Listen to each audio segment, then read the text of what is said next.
Muraho neza abakunzi bacu ba Blessed Family, muraho murakomeye. Turabanje kubiseguraho yuko tumaze iminsi myinshi tutabagezaho ikiganiro kubera yuko twarafatiriwe cyane. Murabizi namwe ubuzima muri iyi minsi bwo gushakisha ntabwo biba byoroshye, ariko twagerageje gukora ibyo dushoboye byose kugira ngo tugaruke, kuko natwe twari tubakumbuye, kandi tubashimira yuko dukomeje kubona yuko mudushyigikiye kandi mukomeza kuduhamagara munatwibutsa tese ko mwatuyicaje nta kintu muri kudusukumira. Rero murakoze cyane kongera kudukangura, natwe turabonetse. Amazina nk'ibisanzwe ni Betty na Emmanuel Wimana. Suhuza abakunzi bacu nawe wari ubakumbuye. Turabashuje cyane abakunzi ba Blessed Family, nukuri turabakunda. Nibyo koko nkuko yarabivuze, hari haciyemo akanya ariko turahari, gusa nyine nuko tuba dufatiriwe. Ibi bintu turabikora ariko dufite byinshi n'ibindi nabyo bitukora.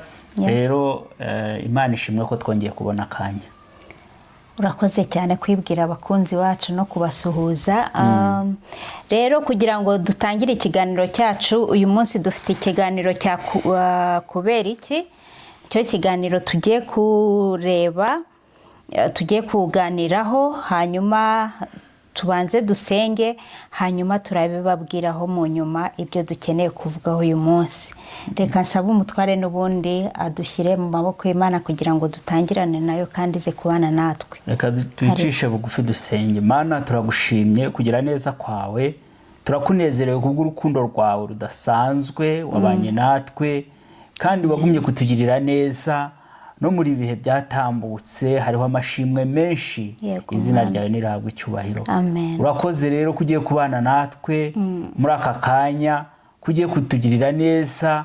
Abakunzi ba Blessed Family aho bari hose turabasabiye umugisha wawe ubabeho, bagumye bagubwe neza, kandi Uwiteka Imana ugiye kuduhana umugisha muri iki kiganiro. Reka kibe ikiganiro cyiza, reka twigiremo kandi dusobanukirwe. Umubane natwe tugirire neza muri byose, tubyambaje mu izina rya Yesu Kristo.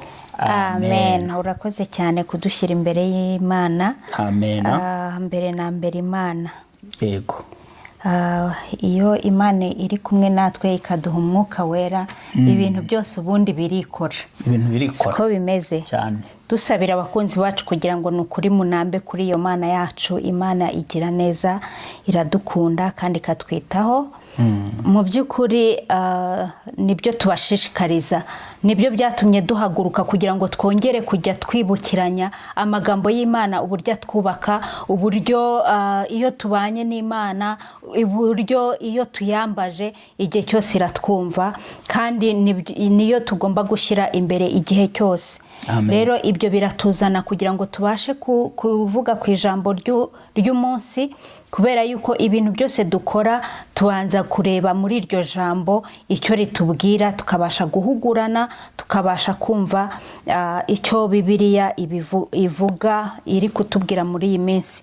Hanyuma uyu munsi ku ijambo twumva riri ku mutima dushaka kugira ngo dusangire, ni ijambo riri muri Yakobo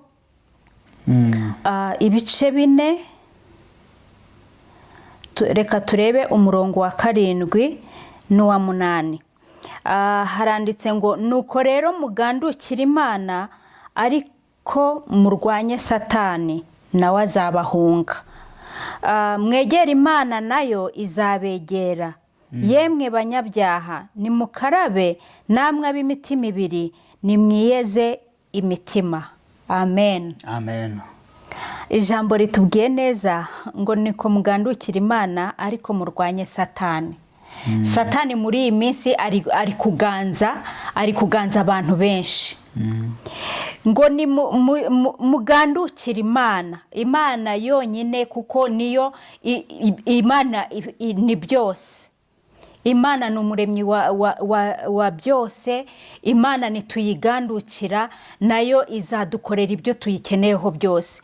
Kubera yuko satani ari gushaka kuganza abantu benshi. Iyo urebye muri iki gice cya Yakobo, muri Yakobo iki gice cya 4 uhereye imbere, iravugamo amashyari, iravugamo ibice, iravugamo kwishyira hejuru. Muri iyi minsi ibi bintu, iyo Imana ivuga ngo muhunge satani, ni ngo mwitandukanye nayo, nuko satani ari uteza biriya bintu byose byo kugira ngo bibakurure gutandukanye n'Imana. Niyo mpamvu iri jambo rivugize ngo mugandukire Imana, ngo satani nawe azabahunga. Iyo wiyegereje Imana ugahitamo Imana gusa, ugahitamo ibindi byose ukabyirengagiza, satani nawe abona yuko nta kintu ashobora kugushoboza, nawe aragenda abona yuko wari gukoraho ntabwo akorekaho, ntabwo afatika, yarangiza nawe akaguhunga. Kugira ngo rero satani aguhunge nukumwima umwanya. Kumwima umwanya nukuva muri bya bintu bibi bituma uhura nawe. Ibintu bituma uhura na satani urabizi, ayo mashyari, uko kwishyira hejuru, uko kugambana, uko kugambanirana, uko urwo rwango, ibyo bintu byose satani abakururira mu bantu. Ibyo ngibyo iyo agushatse muri ibyo byose, akaza kukwegeraho mu magambo akakubura, akaza kukwegeraho akosha akubwira mu magambo. Murabizi ko nawe yashukishije Yesu amagambo.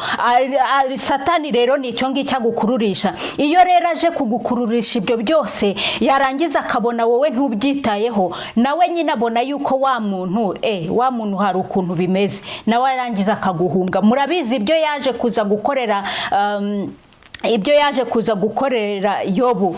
Yaragiye abwira Imana ati, wabonye umugaragu wawe Yobu ukuntu ameze, ati mwambure biriya byose. Kubera yuko ibintu byose akoresha amagambo satani. Ariko iyo Yobu yarifashe arangije ibintu byose, abona yuko byose ari ubusa, abona yuko ibintu yari afite nubwo yarakize, nubwo ibintu bimushizeho, nubwo ibiki byose, yima satani amatwi aramubwira ati, navuye mu nda ya mama nambaye ubusa, nzasubira mu nda y'isi arukomeze. Yima satani amatwi. Ibyo byose byatumye n'umugore we amubwira ati, se wakwihakanye iyo Mana? No, twegere Imana tuyigandukire, satani azaduhunga. Bene data nimureke. Uwo murongo wa 7 uravuga ngo umurongo wa 7 wa 8 ngo mwegere Imana nayo izabegera. Ngo yemwe banyabyaha nimukarabe. Iyo uri umunyabyaha utekereza yuko uba muri ibyo byose bituma satani arimo kugukurura, ngo nukarabe wiyeze. Ngo hanyuma ngo namwe ab'imitima ibiri ni kwa kundi uba wumva ushaka kwegera Imana, warangiza atariko nibyo kwa satani, reka mvangeho gatoya, ugasanga uri mu nzira ebyiri. Ngo yemwe ab'imitima ibiri, ngo nimwiyeze imitima, ni uguhitamo inzira imwe. Bene data, ntabwo tuba dushaka kuvuga amagambo menshi, ariko turabashishikariza kugira ngo mwongere mwitandukanye na satani. Icyo cyose yaba ari kugushukisha, wumve yuko nta kintu kikumariye, ahubwo ugandukira Imana. Haleluya. Ugandukira Imana. Munyabyaha nukarabe, ni wiyeze, ubundi ugarukira Imana, ugira umutima umwe, umutima uri ku Mana, kuko Imana niyo byose. Imana niyo muremyi wacu. Imana ni duha ibyo dukeneye byose. Imana niyiza hahise hacu, niyizi ahangaho uyu munsi turi, niyizi ejo ahacu ko hazaba hameze. Imana yo mu ijuru tugirire neza, kandi twongere dukomeze kwibuka yuko tugomba kuyigandukira. Aho twaba twagomwe, aho twaba twakoze ibindi byose, Imana yonyine tuyigarukire, kandi ni umunyembabazi, aratwakirana neza. Imana yo mu ijuru tugirire neza, kandi twiteho mu izina rya Yesu Kristo. Amen. Urakoze cyane. Imana yo mu ijuru itugirire neza. Abakunzi bacu, ni iryo jambo twashaka kubasangiza. Hanyuma rero turagarutse. Yego. Mukunzi, bwira abandi ikintu tugarukanye uyu munsi wa none hejuru y'igihe kirekire cyane. Urakoze cyane, wari wabikomojeho, wavuze ngo umunsi turareba ku kiganiro cya kubera iki. Yego. Duherukanye ubwo twaganiraga tubwira abakunzi bacu ku bijyanye na Bibiliya ntagatifu na Bibiliya yera, mbese bitandukaniye he. Twabashije rero kurebera hamwe impamvu dushobora kuba dufite ibitabo bibiri nk'abakirisito. Ibyo ni ibintu bigenda bigaragara ko dushobora kuba dutandukaniyeho, ari ibitabo turi abakirisito twese, ariko ugasanga igitabo umwe akoresha undi akoresha bitandukanye. Tugerageza rero kubisobanura aho byavuye muzi. Yego. Uyu munsi rero tubazaniye ikindi kintu gishya. Muri iki kiganiro cya kubera iki tuba dushaka gusubiza ibibazo abantu babibaza, natwe twibaza. Rero turi kwibaza ngo kuki dufite amadini menshi, amatorero menshi, kubera iki? Ariko cyane cyane turibaza amatorero menshi. Yego. Kubera ko amadini n'ubundi nayo ni menshi, ariko n'amatorero menshi mu idini rya gikristo. Turi abakristo twese, ariko kubera iki dufite amatorero menshi? Mbese wakwibaza, ni ibintu by'inzaduka, ni ibintu se bifite umuziki guhera kera. Aho rero niho tugiye kurebera hamwe uyu munsi. Ariko urumva twebwe ikintu tuzi nuko ibintu tumenyereye nuko amadini yo yadutse tuvuga yuko ari amadini y'inzaduka. Ariko rero ndumva abakunzi bacu uyu munsi reka twumve ibyo ku bushakashatsi wadukoreye, reka twumve impamvu hari amatorero menshi. Wa mugani wawe, ese byaturutse he, byavuye he? Niba iryo jambo amadini y'inzaduka, niba tumaze kumva iki kiganiro, niba dushobora kongera kubihindura tukabona yuko atari inzaduka, ko ari ibintu byahozeho. Niba kera harabayeho itorero rimwe gusa cyangwa idini rimwe, ibyo ngibyo ntekereza yuko wenda abakunzi bacu mudukurikiye, ndumva ari insanganyamatsiko ifite ishingiro ryo kugira ngo tubashe kubyumva. Reka dukurikirane rero, karibu utugezeho tudatinze, tuticishije abakunzi bacu amatsiko. Dufite amatsiko menshi, ngaho tugezeho ubushakashatsi waba waradukoreye. Murakoze cyane. Rero nibyo twavugaga ko dufite amatorero menshi mu idini ryacu rya gikristo, ariko no mu yandi madini. Nagira ngo nkureho urujijo, ko hari abantu bavuga ati abakristo mufite amatorero menshi. Nibyo koko, amatorero ni menshi kandi aravuka kandi azanakomeza kuvuka. None ntaguciye mu ryo uvuga, manzi utubwire amatorero n'amadini, ibyo bintu byose ni bimwe cyangwa biratandukanye nabyo? Ngewe mu buryo bwanjye mbifata, hari ibyo bita ama religion mu gifaransa, cyangwa se religion mu cyongereza. Nibyo ngewe nakwita amadini. Nk'idini rya gikristo, ushobora kuvuga ko ari iyobokamana rya gikristo cyangwa se iyobokamana rya kisilamu, cyangwa se ariko nge mbyita idini. Ku rwanjye ruhande nge mbyita idini rya gikristo, idini rya kisilamu, idini wenda rya kiyahudi, idini rya ba Buddhist, ibintu nk'ibyo. Itorero rero nge ndibara nk'amashami. Idini rishobora kuba rifitemo amashami, ayo mashami afite iyo myemerere imwe y'iyobokamana rimwe, noneho hakabamo ayo mashami yandi. Tuvuge nko mu idini rya gikristo harimo amatorero, itorero rya Pentecost, itorero ry'abametodiste, itorero ababatiste, gutyo. Icyo nari nshatse kuvuga nuko mu madini ariho, ntabwo ari mu idini rya gikristo honyine, cyangwa se mu iyobokamana rya gikristo harimo ibibazo byo kuba abantu bari mu bice bitandukanye, cyangwa batumva ibintu kimwe, bigatuma baba mu bice bitandukanye. Twarebera nk'ababudiste, nabo bafite ibice bigera nko kuri 3 kugeza ubu ngubu bizwi, biri binini. Hari abo bita Theravada, hari abo bita Mahayana, hari nabo bita Vajrayana. Iyo ni idini ry'ababudiste. Mu bayisilamu tuzi ko harimo abashiya n'abasuni, ariko harimo n'utundi duce ariko tutavugwa cyane, ariko abo ngabo nibo bavugwa ku buryo buhagije. Tubona ko mu idini ry'abayahudi harimo abafarisayo n'abasadukayo. barimo bafite n'imyemerere nka bamwe ugasanga badahuje, bemera umwe akavuga ati twe twemera umuzuko, abandi bakavuga bati ntabwo twemera. Nk'abafarisayo nibo numva bemeraga nko kuzuka, abandi bati ibyo ntitubyemera. Urumva abantu baba bafite utuntu bahuriye ku mategeko ya Musa, bose bubahiriza ibintu runaka Musa yavuze, ariko hakazamo akantu abantu bakura muri teolojiya ugasanga abantu ntibumvikanye cyangwa se muri doctrine. Ibyo ndumva tugezeho nosiyo noneho kugira ngo tuze gukuzaguza gukomeza iki kiganiro tufite byibura imyumvire uko turagenda twumva ibintu. Nashaka kuvuga ngo umuntu adashobora ko yava mu idini ry'ababatiste ngo aza ababudiste ngo babwira ati abakristo bagaragara ko mufite ibice byinshi bura kandi nabo harimo ibindi bice. Cyangwa umuntu ave mu bayisilamu nawe ngo abashinje icyo, nabo bafite ibice bitandukanye. Nubwo biriya bibiri ari byo tuzi, urabizi ko niyo hari aho ugenda ukajya usanga abadamu babo n'abantu wenda tutazi no kubimenya cyane, basanga umudamu wipfutse asize amaso, undi ugasanga bafite igitambaro, undi nta n'icyo afite, kandi bose bari mu isilamu barisi. Ariko uburyo butagifite wenyine nabo bafite ibyo, kuko ubundi bategeka ko abadamu bipfuka umutwe. Ibyo ni ibindi by'ikindi gihe.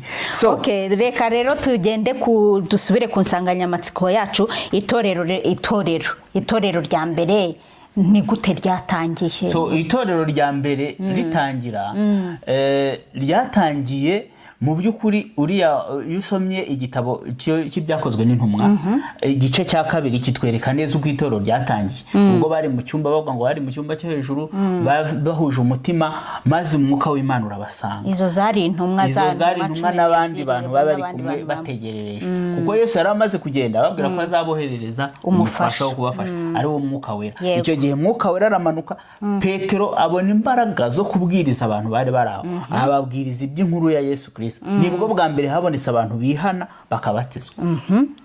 Itorero riravutse, hashinzwe itorero. Kandi uribuka ko Yesu yari yarabwiye Petero ko ari we uzaba urutare azubakaho iryo torero. Ni nayo wahagurutse bwa mbere aravuga.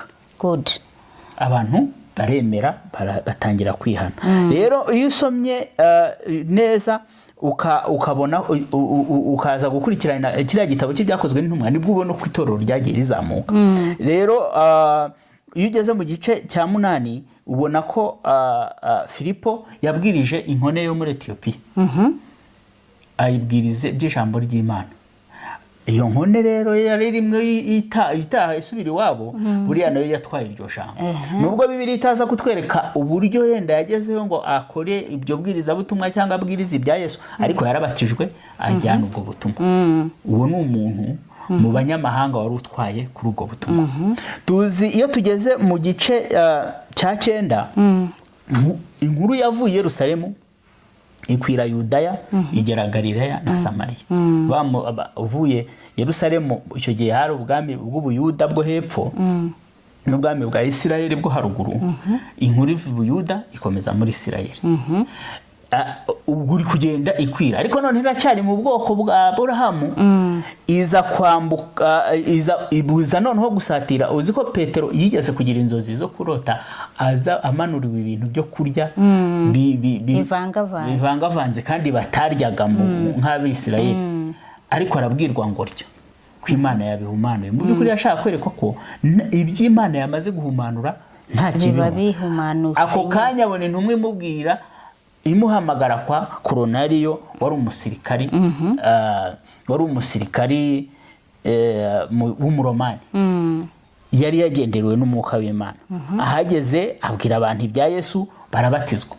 Igihe amaze kubikora, Abayisirayeli ntibabyumvishe ko atangiye kwinjira mu nzu z'abatakebwe n'ibindi, batangira kumugiraho ibibazo. Urumva ko ibintu by'idini n'imyemerere bigenda bivanga abantu, kandi Mwuka Wera we yari yamaze gukora, abantu bamaze kwihana banabatijwe. Yego, ariko bagiye gupfa ko bamwe batakebwe, tugiye kwifatanya nabo ari abantu badakebwe b'abanyamahanga, kuko Abayisirayeli bari ubwoko bw'idistance, uzi ko nyine aribwo bukorana n'Imana bwonyine. Rero ariko bakirengagiza ko Aburahamu yari yarabwiwe ko azaba sekuruza w'amahanga, kandi nta handi byagombaga kunyurangira ngo twabivuze mu kiganiro twigeze kuganiraho cy'ubutatu butagatifu turi kugisobanura.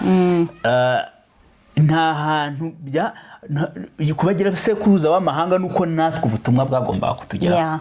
Rero nta kundi byari kugenda, bwagombye bitagenda bihererekana. So rero Bibiliya iza kutwereka muri kiriya gitabo cyakozwe n'intumwa ko nyuma yo Petero bamaze Stefano siko batangiye kujya bica noneho abantu bakurikira Yesu baza gutera Stefano amabuye, ibyo turabizi. Abantu babonye ibyo bikorwa biri kuba tangira guhunga. Abantu bahunze rero bagiye bakwiza inkuru ya Yesu Kristo kugeza ahantu bita Antiokiya. Antiokiya ni mu bice ubu ngubu twavuga biri muri Turikiya yo hino yerekeye muri Aziya. Kuzavuga ko Turikiya iri mu bice bibiki Burayi n'icyo. Rero baza kugeza inkuru ku bantu b'abanyamahanga. Itorero riravuka cyane, Antiokiya ibamo itorero rikomeye, ndetse ku buryo Antiokiya yagezeho ari nayo yagize abamisiyoneri ba mbere. Uzi ko Pawulo na Barinaba ingendo zabo bagiye bazihera bagahagurukira Antiokiya bakagenda babwiriza ahantu hose. Rero Antiokiya yaje kuba mu itorero rikomeye. Iryo torero rero ry'intumwa ryaje kuvamo ibibazo. Aho rero niho dutangira kubona ko burya abantu bashobora kuba bari gukora ibintu bimwe ariko ntibahuze. Ibyo bibazo rero byaba byaraturutse kuki? Ikibazo cya mbere, habayeho ikibazo cyo kutumvikana ku murimo uburyo ukorwa. Iyo turebye mu bice 15 bya kiriya gitabo cyakozwe n'intumwa, tubona ukuntu Pawulo yaragiye gukora urugendo rwa kabiri rw'ivugabutumwa. Ariko urwa mbere yari yajyanye na Barinaba. Bateguye urugendo rwa kabiri, Barinaba aramubwira ati rero reka tujyane na Yohani bitaga Mariko. Pawulo aramubwira ati reka ntabwo najyana na Mariko kandi ubushize yaradutereranye. Uri kumva?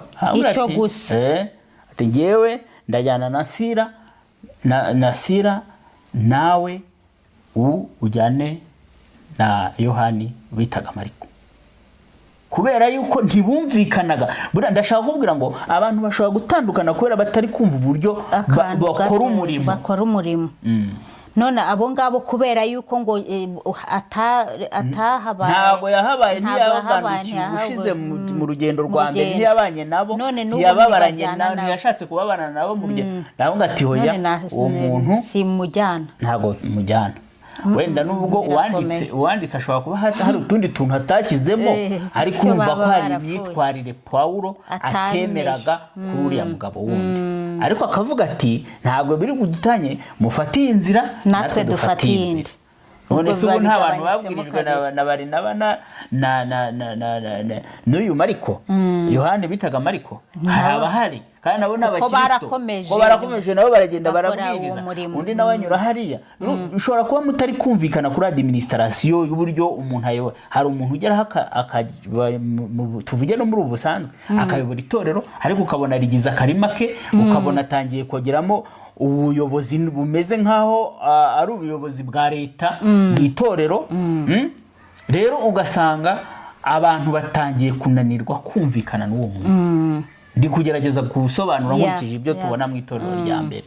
Rero icyo ni ikintu kimwe gishobora gutuma abantu batandukana. Turahumvikanya mu itorero rya mbere. Itorero impamvu ya kabiri, hari ibintu bijyanye na doctrine. Iyo usomye kiriya gice n'uburi cya 15 cyane cyane ku murongo wa 15 waho, abantu bagiye kubwiriza abanyamahanga, ariko noneho ugasanga barababwira ngo mugomba gukurikiza, cyane cyane abafarisayo bakavuga ati mugomba turababwiriza nibyo, ariko bari bagifite ya mihango y'abafarisayo muri bo, bakabwira ati mugomba no kubaha amategeko ya Mose, mugomba no gukebwa. Kuko kudakebwa mu Bayahudi byari ikibazo gikomeye. kuko bumvaga ariho mbese no kwemera kwabo gushingiye, kandi aho bagiye kuvuga ubutumwa ho nta kintu, nta kibazo, kandi barabyemeye, bakiriye ubwo butumwa, bakiraga ubutumwa, kandi noneho igikomeye bahitaga bahabwa umwuka wera kandi badakebwe. Noneho Pawulo hirya akigisha abantu ati mwe mukurikire Yesu nta kibazo, nta byo gukebwa n'ibiki. Urumva harimo kutumvikana. Baza kuzarega Paulo na Barinaba ko bari kwigisha abantu b'abanyamahanga bakaba bivanga nabo batanakebwa. Itorero biza kuba ikibazo. Paulo na Barinaba baza gutwara raporo, baravuga bati ariko twebwe turi kwigisha abantu mu by'ukuri barabona umwuka wera nkatwe, barakizwa bakamererwa neza nkatwe, none ni gute aba bantu muvuga babonye umwuka? Batanga mbese detaye z'ukuntu abantu babona umwuka w'Imana nkabo, bakakora ibintu nk'abo, bagahanura, bakigisha. Ariko tugiye no mu buzima bwo muri iyi minsi, nk'uko ibintu bimeze, abantu bafite amadoctrine, dufite amatorero atandukanye, aba bafite doctrine yabo, aba bafite yabo, ariko abantu bose ugasanga buzura umwuka wera, ugasanga abantu barahanura, hano barahanura na hano barahanura, ariko ukibaza none se ni bande barusha abandi? Mwagahanura ateze igitambaro ndaganura sokoje, ese none nyine ubwo uwo mwuka wera bose ubwo buhanuzi nibiki bwagenzurwa, kubugenzura bakareba ko kubugenzura, none ntiraza kubugenzura, ko numva na hano abantu bari barakebwe n'abadakebwe bose bakurikira iyo nzira nziza babwirijwe, ubwo butumwa babwirijwe, bose buzuye umwuka wera, bose nicyo cyatumye abari bayoboye itorero intumwa, kuko intumwa zari zigihari icyo gihe, zakoze inama ziravuga ati niba abantu babasha kuba buzura umwuka w'Imana nkatwe, bakaba babasha kuba bakunze Yesu Kristo nk'umwami n'umukiza, nta mpamvu yo kubagora. Ndetse Petero aranababwira ati niba aba bantu ni kuki twakubikoreza imitwaro y'abasogokuruza natwe yabananiye. Icyo kintu yarakivuze, kandi ikintu abantu bagomba kwitondera. Abantu bikoreza abandi imitwaro y'amategeko kugeza uyu munsi wa none, bakibikoreza amategeko. Hari abantu bari mu madini bikoresha abantu amategeko menshi, ariko ibyo ni by'umunsi w'ikindi. Iyo nisije tuzazana iyo topic nayo ndumva rwose. Nta mpamvu twabikoreza amategeko, reka tubabwire ibintu byo kwirinda. Babandikira ibaruwa itwarwa na Paulo na Barinaba na Sila, barabashyira ibaruwa, bababuza ibintu bigera nko kuri 4. Ni inyama zatekereshejwe ibishushanyo bisengwa, amaraso, ibinizwe no gusambana. Babwira ati mwirinde ibyo bintu, ibyo ni mubyirinda muzaba mukoze neza, nuko murabeho. Ko nuko babandikiye mu rwandiko babandikiye. Urumva ko hari ikibazo cya doctrine, ariko barabashyiriraho ibintu biri simple. Arabwira bati mwirinde inyama zatekerejwe ibishushanyo zimwe baba baterekeresheje, nyine nabyo mu kinyarwanda cyacu byo guterekera bya bindi baterekezaga bya bitambo nyine, n'amaraso n'ibinizwe no gusambana. Ibinizwe harya ni ibintu batakase. Ni ukuvuga ngo Bibiliya ibintu bidakase. Urumva ko natwe abakristo niba barabibwiye abakristo bo muri kiriya gihe, natwe biratureba. Ikintu badakase ngo turi guhugurana, ikintu batakase no kunywa amaraso no kurya amaraso, ibyo barabibabushije. Hariho abantu batunzwe n'amaraso. Rero ni ukumenya ko amaraso n'ubugingo tuvuge ko batuzura umwuka wera, niba banywa amaraso ariko bakuzura umwuka wera muri South Sudan. None n'abantu hano urabizi, Abamasayi banywa amaraso niyabatunze.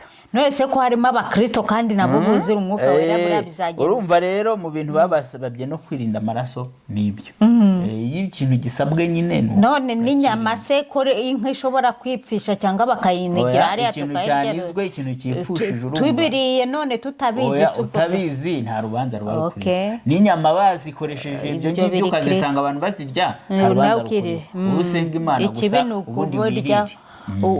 ari wowe ubikoze niba babikoze ukaba ubireba ntabwo ari byo. nawe ndabyumvise. So aho rero ndashaka kubwira ko no mu gihe intumwa zari zihari hariho kutumvikana, umwe akaba yanyura aha cyangwa se itorero rikaba rifite uburyo riri gukora, wagera hari ugasanga bitandukanye n'irindi uko riri gukora.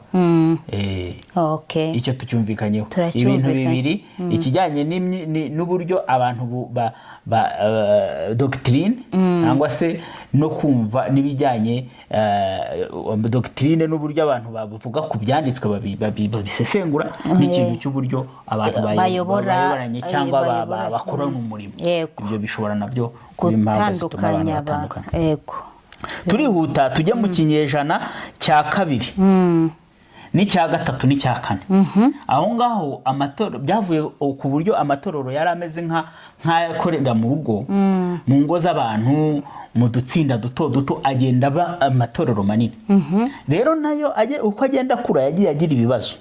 Iyo ugeze nko mu mwaka wa 256 236 hari umugabo witwaga Arius. Ni umuntu uzwi cyane kuko yigeze kuzana imyemerere cyangwa se imitekerereze bitaga Arianism. Yavugaga yuko mu by'ukuri Yesu, urumva bagize ibibazo byo kumenya kuri Yesu, ku Mwuka Wera no ku Mana, ku butatu, uburyo kubwumva.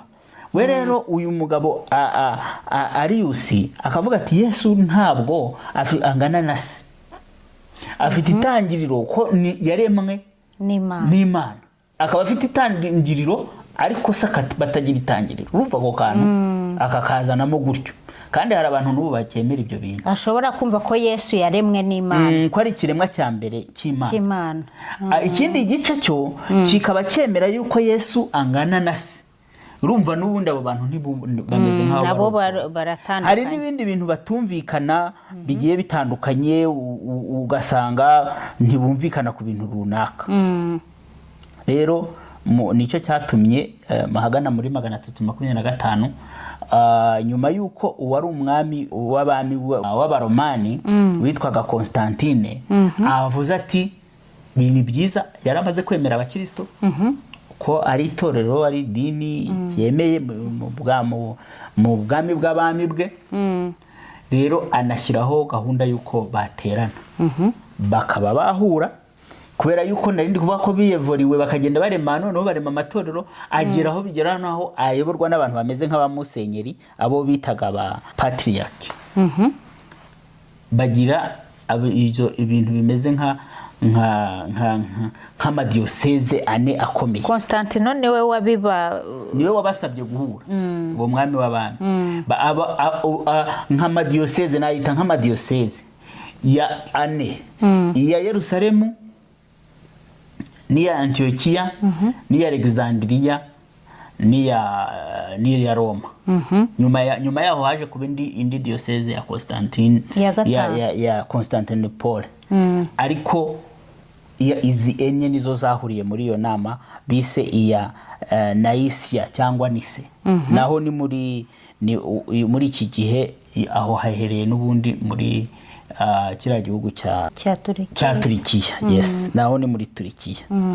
So rero abo bahuye mu by'ukuri agenda ibintu bikomeye by'ingenzi bagomba kumvikana, abo byarigiye bagomba kumenya kamere ya Yesu, kumvikana bose bakagira imyumvire kuri kamere ya Yesu. Bagomba kumvikana ku mubatizo, cyane cyane umubatizo w'abagarukiramana. Bakumvikana uburyo bagomba gukora igaburo ryera. Kurumva igaburo ryera nabyo byagarutsemo nk'ibibazo. Urumva hari n'ibibazo nabyo byari bihari, ariko byari iby'ingenzi. Bagomba kuvuga uribuka ko igaburo ryera ryari n'ikibazo mu itorero ry'Abakorinto. Ubwo Pawulo yabahuguraga mu gice cya 11 Bakorinto ba mbere barasoma, bazasanga Pawulo yarabahuguye uburyo baryaga. Barahuraga bakarya, bamwe abakire bakasangira, abakene bakarira ukwabo. Urumva nabyo ni ukwirema ibice mu bundi buryo. Rero mu bintu bagomba kwiga n'ibyo byari birimo. Batandukana rero bakoze inyandiko y'imyemerere bumvikanagaho. So yerekanaga rero iyo nyandiko yerekanaga imyemerere bahuriyeho. urumva ko ari nko guhuza abantu, ni nk'ihuza ry'amadini. yego Ariko buri bantu bagumye kumera nk'aho bigenga. Aha ngaha ndagira ngo mbabwire abantu, wenda nk'abumvishije diyoseze ya Alexandria uza hariho ni mu Misiri. Yayoboraga kiriya gice cyose cya Misiri n'igi bice by'amajyaruguru ya Libya, hari amatorero ya gikristo. Nagira ngo mbwire abantu ko icyo gihe Afurika yari ifite mu ijambo rikomeye. So nyuma y'iriho rero birakomeza, baraguma barakora, bigeze muri 431 biza kuba ngombwa yuko hongera kuba indi nama yo kubahuza. Icyo gihe hari hamaze kwinjira iyo nama ninde wayitumije yose? Yatumijwe n'umwampereri n'ubundi w'umuromani, ariko icyo gihe Constantine we yari yarapfuye, uwo yitwaga Theodosius wa kabiri. Atumiza nabwo abasenyeri cyangwa se abo ba patriarch kugira ngo bahure. Harimo noneho Constantine hari hamaze kuba amapatriarch 5, hari hiyongereyemo indi yitwa Constantinople. Aho rero Constantinople hari hamaze kuba umugabo witwaga Nestorius, yanayoboraga n'icyo gice, yari nk'umubishop aho ngaho. Yari amaze kugira imyemere yo kuvuga ngo ko Yesu afite kamere ebyiri bitandukanye. Akanavuga ati Mariya nyina wa Yesu ni Mariya nyina wa Yesu ku mubiri, ntabwo Mariya ari nyina wa Yesu w'Imana. Ibyo yitaga Theotokos ni ukuvuga ngo ni nko kumwemera nka nyina w'Imana, ariko ko bagomba kumwemera nka Christotokos, ni ukuvuga ngo nyina wa Yesu nk'umunyamubiri. Batagomba kumwemera nka nyina Yesu w'Imana. Yashaka gusa kwerekana ko Yesu afite ibice bibiri bitandukanye 100% bitari mu muntu. Rero ibyo nabyo biza kuvamwo ikibazo, haza kuvamo rero ko abantu bamwe batandukana n'abandi. Itandukaniro habamo icyo bitaga itorero ry'iburasirazuba ryitandukanya n'ayandi matorero. Iyo torero ry'iburasirazuba ni ukuvuga ngo harimo abantu bo mu bice bya za Babuloni, mu bice bya za Siriya, muri ibyo bice byo hirya muri Aziya, bahita bajyana n'igice cyemera muri ubwo buryo. Urumva ko abantu batangiye gutandukanya burundu, baragiye. Haza kuza indi nama yabereye Kalsedoni. Akaba ari inama ya kane. Ni inama ya kane yahuje amatorero ya gikristo. Urumva? Noneho yaratumijwe n'umwami w'abami w'abaromani witwaga Marisiyani. Nayo yarije kugira ngo irebe ikibazo, ishyigikire ibyavuzwe mu nama y'ubushize, bya bindi by'uko abantu bagomba kurwanya iriya myumvire ya Nestorius, urukumva. Ndetse hari n'indi myumvire iri kuvuka, iyi myumvire y'uwo bitaga Eutychus, nawe wari ufite wose kandi yarafite yihe myumvire nawe. Eutychus we yavugaga ko Yesu afite kamere imwe gusa y'ubumana, ko n'igihe ari mu mubiri yari Imana. So urumva byari batangira kuba confusing, bigenda biconfusinga. Ni ibintu tutakwinjiramo nonaha kubera uburyo bw'umwanya, ariko iyo yari ibintu bigenda bifite bitandukanya abantu nyine bari baratangiye ari bamwe. Bigenda bitandukanya abantu. Ni ukuvuga rero ngo iyo urebye uko ibintu byagiye bikurikirana, aho ngaho naho hari abandi bagiye nabo baritandukanya muri icyo gihe cy'iyo nama, nabo bamera nkaho bitandukanyije. Urumva abantu baragenda bagira gute, bacikamo ibice. Kubera iki? Kubera ibyo batabasha kugira gute, batabasha kumvikanaho. Tugeze mu gice icyabaye cyo gucikamo ibice gikomeye cyo mu 1054, hegera aho igihe cya vuba, igihumbi mu kinyejana urumva ubwo cya 11. Aho rero byagenze gute? Nuko Kiliziya Gatolika yatondukanye na Kiliziya y'Abarotodogisi. Ni ukuvuga ngo Abarotodogisi b'iburengerazuba, ni ukuvuga ngo iki gice cyose, urumva aya matorero yose yarasa nkaho yibumbiye hamwe, hamaze gucikaho cya gice kimwe twavuze cy'iburengerazuba bwa kure. Igice cyari gisigaye cy'iburengerazuba bavuga ngo ni idini rivuga ikigereki, hasi n'iry'iburengerazuba rivuga rivuga ikilatini. Urumva harimo bice bibiri, bamwe bakoresha ikigereki abandi bakoresha ikilatini. Kugaruka mu burasirazuba bakoreshaga ikigereki, mu kugaruka mu burengerazuba bakoresha ikilatini.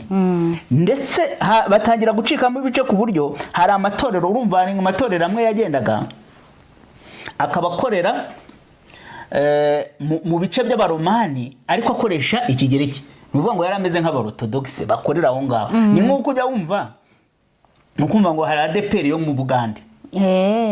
Ni urugero ndi gutanga. Noneho bakavuga bahita babwira bati mwebwe niba mukorera hano mukaba muri teritwari yacu ntimutuyoboke. Muyoboke idini ry'ikilatini. Abandi bati hoya, bakababwira ati rero mugomba gufunga insengero zanyu niba mutagomba kutuyoboka. Urumva? Uwayoboraga rero mu burasirazuba bamwitaga Michel Serrarius. Agira gutya aravuga ati niba ari uko bimeze noneho natwe abantu basengera muri iki gice cyacu bakoresha ikilatini, namwe turabaciye cyangwa namwe mutuyoboke. Urumva habamwo ubugongana. Noneho rero nibwo haje kurangira Papa Leo wa 9 yohereje urwandiko aca Serrarius uwo wayoboraga icyo gice kindi. Uwo mupapa wayoboraga umupapa Leo wa 9 aca uwo mupatriarki wayoboraga icyo gice cy'Iburasirazuba. Amwandikira urwandiko rwo kumuca, undi nawe ahita amwandikira urwandiko rwo kumuca. Urumva barahangana. Kuva icyo gihe rero aborthodoxe batandukana n'igice cy'Iburengerazuba aricyo cyasigaye cyitwa Kiliziya Gatolika. Bitandukana gutyo, Kiliziya Gatolika isigaraho, aborthodoxe baragenda. Abo rero bose bo mu gice cy'Iburasirazuba bwa Europe n'igice gito cy'amajyaruguru ya Aziya ndetse na ruguru Afrika ya ruguru bose bacikamo bagenda. Hasigara rero itorero rya Gatolika, ubwo ryari ry'i Roma nyine ry'ikilatini. Ngayo nguko uko gusambuka byari bikomeye ahantu kurabaye, kandi none hacikamo nicyo gice cyacitsemo gikomeye kuko bose bari abantu bakomeye kandi bafite n'abantu benshi. Rero niyo mpamvu babyita ko ari ugucikamo gukomeye kwabaye.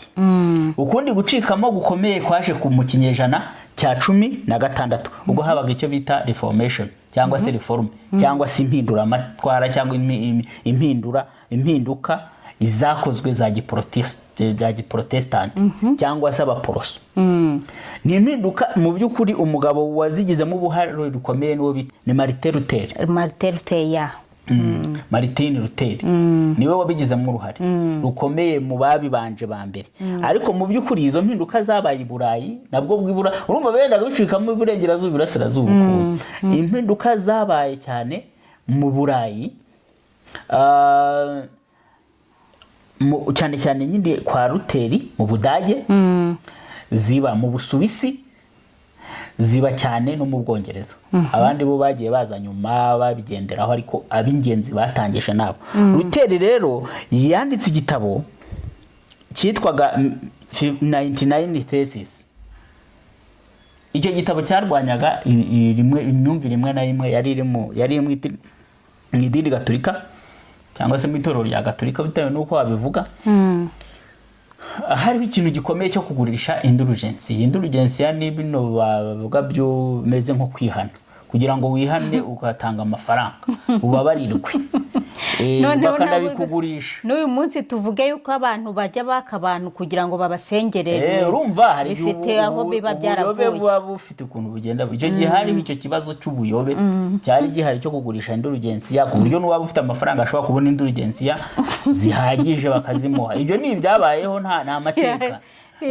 Noneho rero baravuga bati no, yuko kwemera arakurwanya cyane ndetse bikomeye. Agira ibintu nk'ibintu bya teolojiya bizwi cyane, byo bita teori ya sola scriptura cyangwa se ijambo ryonyine. We yavugaga ati ijambo ryonyine niryo rigomba kutuyobora, ijambo ryonyine. Akanashaka gusenya, kuko urumva no muri kiriya gihe cyabo niho twibuka ko Bibiliya yera yaziye. Bari kuvuga bati ibintu byo muri Bibiliya mwavuze, niyo mpamvu yari kubarwanyisha ikintu cyitwa sola scriptura, kugira ngo babwire ngo ijambo ryonyine ryo ryagombye kuyobora. Inama z'abantu zishobora kwibeshya, yego, inama z'abantu zakwibeshya, ariko ijambo ntabwo ryakwibeshya. Rero akavuga ati dukwiye kuyoborwa n'ijambo kurusha uko tuyoborwa n'inteko n'iby'inteko z'abantu zivuga. Rero nicyo yarari nacyo gushyira imbere mu bintu bijyanye na teoriye, ndetse kugeza ubwo byagezeho bakavuga yuko bamuciye, ndetse bamushyiraho n'urwandiko rwo kumwica. Ni ibintu, ni amakuru maremare, ariko ni umuntu wagize uruhare rukomeye mu guhinduka. Hari undi witwa Calvin na Zwingli. Zwingli abo bakoze mu Busuwisi. Calvin abantu baramuzi cyane, abantu bazi ibintu by'iyobokamana. Abangaba cyane bakritikaga ibintu bijyanye no kurya karisitiya yonyine, karisitiya idahagije. Ni John Julius barazivugaga, ariko bakanavuga ati kuki twebwe turya karisitiya yonyine, padiri akaba ari urya karisitiya n'umugati. Kandi Yesu aravuze karisitiya na divayi, ati kandi Yesu yaravuze ngo munyweho mwese. Noneho akanavuga ati muryeho mwese, ati kuki haryoha nk'umuntu umwe. Icyo rero nacyo barakirwanyije, bakavuga ati hagomba kubamo impinduka. Abakurikiraga Zwingli bo bari bayobowe n'umuntu witwa Conrad mu 1525. Baje no kugaruka no ku kintu cya batisimu, bakavuga bati nta batisimu y'umwana, umuntu agomba kwiyigira. Ijambo rikavuga ngo mugende mubabwire, ati ntabwo wabwira umwana ngo yumve amenye icyo ahitamo. Urumva nyine n'ubwa buryo dusomeye dufite ijambo, uburyo twumvikana mu kumva ibintu. Ati mugende uwo muzahabwira akumva azihane abatizwe. Bati rero ntabwo twabatiza umwana. Ariko mu myumvire ya Luteri we yagumanye ya myumvire yuko bashobora no kubatiza n'abana. Ntabwo we yigeze abigiraho ibibazo byinshi cyane. Urumva rero hari abo bitaga ko ari abantu bazanye reforme mu buryo buri radicale, mbese mu buryo kubitiraho kabisa. Mu Bwongereza nari nahavuze. Mu Bwongereza rero haje kubamo ikibazo, naho mu 1527 umwami wari uhari bitwaga Henry wa munani yaje gusaba padiri yaje gusaba Papa Clement wa karindwi kumuha irwandiko rwo gusenda umugore. Ararumwima.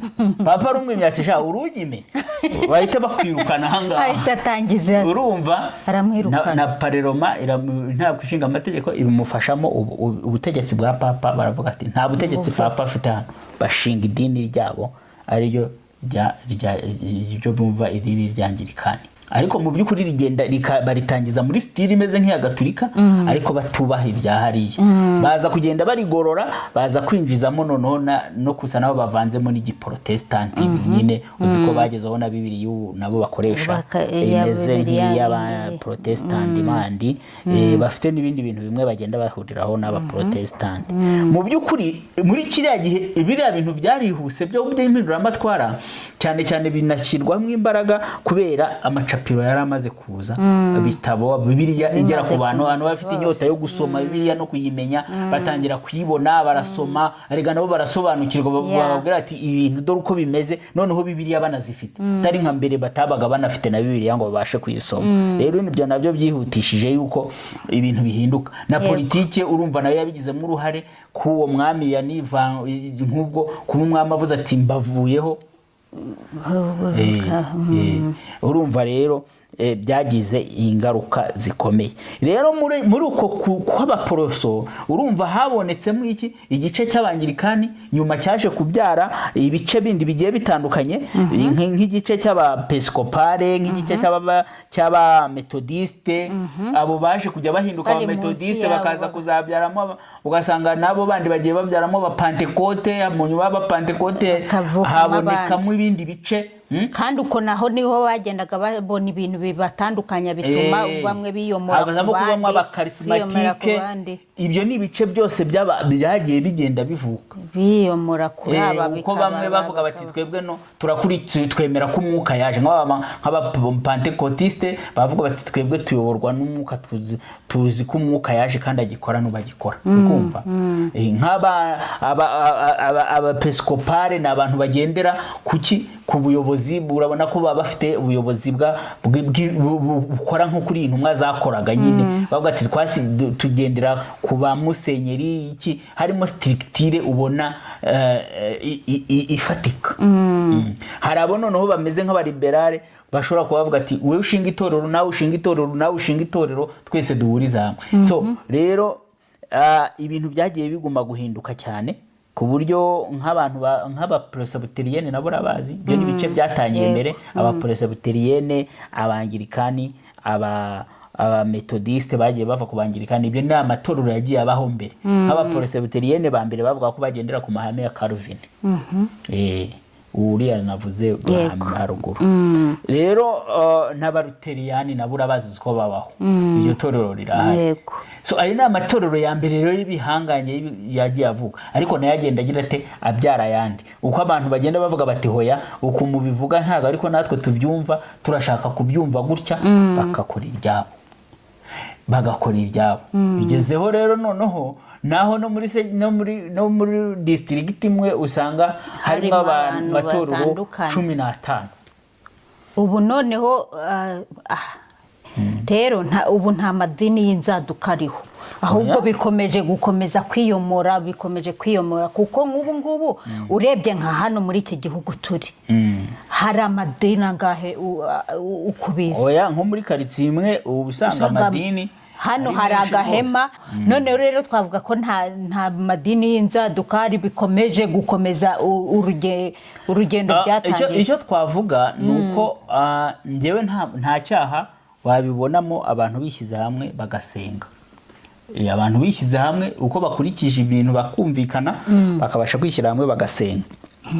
Dukurikije ibyo tumaze kubona hano muri urugendo rwo kwitorero ryabayeho ntawe uzavuga ko afite idini rya originali nibyo rwose kubera yuko hari abo yatandukanye nabo nawe agakomeza urwo rugendo no kuva kuri Barinaba ntabwo turi kuzana umwuka wo kugira ngo abantu batandukane ariko ibiri ubu ngubu nyine nuko abantu runaka babaye bishyize hamwe bakumva bahuje umuhamagaro bashobora kurema mu buryo bwo gusenga bagasenga bemeranyijweho bakagira protocole doctrine n'uburyo musetinga ibyo mwemera mukabyumvikanaho tuzitwara gute ni biki twemera ni gute twemera ahubwo icyo tugomba kugenzura muri ibyo byose abakristo twebwe tugire amakenga tumenye ngo ahantu ni ibiki bemera winjira ahantu wamaze kumenya ngo ni ibiki bemera babyemera gute ese bigendeye kuri Bibiliya kuko hashobora kubamo n'ubuyobe. Yego niyo mpamvu rero umuntu ashobora kugenda akagera ahantu agasanga wenda barasenga bati bemera Imana na Yesu bemera ubutatu butagatifu n'umwuka wera yamara kugerayo nka bya bindi byatangiye batemeranya ku miyoborere cyangwa kuri doctrine ugasanga biramuyobeye yabyinjiyemo atabanje kugenzura ugasanga biramunaniye. Pasiteri ameze gutya na gutya yagiye mu busambanyi yagiye mu biki akagaruka akajya ku ruhimbi none so umuntu koko muzagoma mufatanye muzakomeza mubane ibyo rero abantu bamuvuyeho bakajya handi bakabana mu buryo bwo kutavunika nta rubanza bari nabaciraho urubanza kubera ko ntago baguma kuyoborwa n'umuntu ubabata cyangwa se umuntu ubatsikamiye mu kwemera cyangwa se bakamuvaho bakajya no ku rindi torero. Gusa icyo tuvuga ni kimwe ni murebe doctrine ni murebe ni ubashumbye ninde yitwaye ate ese ibyo uko yitwaye ni kiko Bibiliya ibyemera ese urahamanya n'umutima wawe. Ikindi kandi dusomira ijambo ry'Imana turyinjiremo tujye tunasobanukirwa nk'ibi ngibi kubisobanukirwa bifite umumaro kuko bituma umuntu koko akomeza gutekereza nk'ibi ngibi turabyumvishe bituma umuntu azajya wamugana agenda ahantu akabanza akagenzura mbere yuko yinjira mu bintu. Uribuka ko turi muri Philippine umuntu yadutumiye wo muri Nigeria tukajya mu iterero rye tugasanga twagerayo tugasanga ari kumenaho abantu amavuta bagenda afite ukuntu abasengera n'ibintu biri kuba bikatuyobera tugahagarara tukavuga ati ahantu ntabwo tuzongera gusubira. Kandi twebwe uwo munsi ni twebwe abantu babiri twasigaye tutagiye kuramya ayo mavuta, arangije araturakarira. Rero ni ahanyu ho kumenya ngo tugenzura umwuka w'ahantu tugiye gusengera, kugira ngo uwo mwuka utazadukurikirana. Ushobora gusanga hari abantu bahinduye insengero ibindi bintu, hari abahahinduye ku buryo bwo kuhabonera amafaranga no kuhakirira, hari abahahinduye kugira ngo bayobye abantu kuko ari umugambi Satani abafiteho. Urugero dusanzwe tubibona kuri social media, ugasanga umugore yicaye mu ibase, pasiteri ari kumwogereza imbere y'abantu yambaye ubusa buri munsi. Ubu se urajya aho hantu ubone ku munsi wa mbere ubonye ibintu nk'ibyo, koko ejo urumva wahasubira koko? Tuzagira umwanya wo kujya tubivuga. Ni ukuri imyigishirize n'uburyo abantu bashobora kuyobya abandi kandi bakabayobereza mu ijambo. Ni ukuri Imana iguha umugisha, Imana ikongereye amavuta yo gukomeza gukora ubushakashatsi no gucukumbura.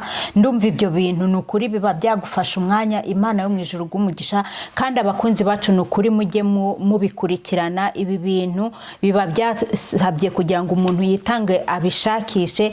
Ni ukuri namwe bijye bibagira umumaro. Turasaba Imana kugira ngo ababikurikira babe benshi, kugira ngo bajye bamenya, nabo bakomeze bacukumbure bamenye. Rero ndumva twagarukira ahangaha uyu munsi wa none. Niba byagufashije, niba wumva hari aho hari icyo bikunguyeho, ni ukuri turagusabye kugira ngo nawe ubisangize abandi, kugira ngo ibi bintu bikomeze, kugira ngo dukomeze twese duhugurane kandi bitugirire umumaro. Imana yo mu ijuru rero ibagirire neza. Reka uyu munsi ducumbikira ahangaha, naho ubutaha. Ciao ciao. Uwiteka abagirire neza. Shalom shalom.